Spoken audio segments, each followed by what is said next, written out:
இன்றைக்கி ரொம்ப டேஸ்டியான முருங்கைக்கீரை இட்லி பொடி எப்படி செய்யலான்னு பார்க்கலாமா? நீங்கள் நம்ம சேனல் புதுசாக பார்க்குறீங்கன்னா சப்ஸ்கிரைப் பண்ணிவிட்டு பாருங்கள். முருங்கைக்கீரை இட்லி பொடி ரொம்பவே ஹெல்த்தியானது. இட்லி கூட வச்சு சாப்பிடும்போது ரொம்ப நல்லாயிருக்கும். டேஸ்ட்டும் ஹெல்த்துக்கும் ரொம்ப நல்லது. இது செய்கிறதுக்கு ஒரு கடாயில் பூண்டு போட்டுக்கோங்க. ஒரு 10 பல் பூண்டு, 2 துண்டு காயம் இல்லைன்னா காய்த்தூள் போட்டுக்கலாம். ஒரு 10 காஞ்ச மிளகாய்.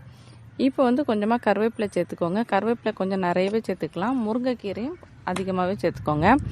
நான் முருங்கைக்கீரை கொஞ்சம் காய வச்சு சேர்த்துருக்கேன். அதெல்லாம் கொஞ்சம் வறுத்து எடுத்துக்கோங்க. ஒரு ஈரம் கூட இருக்கக்கூடாது. நல்லா வறுத்துருங்க.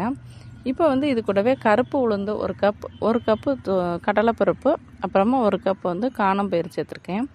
இது 3யும் சம அளவாக எடுத்துருக்கேன். இதை வறுத்துக்கலாம்.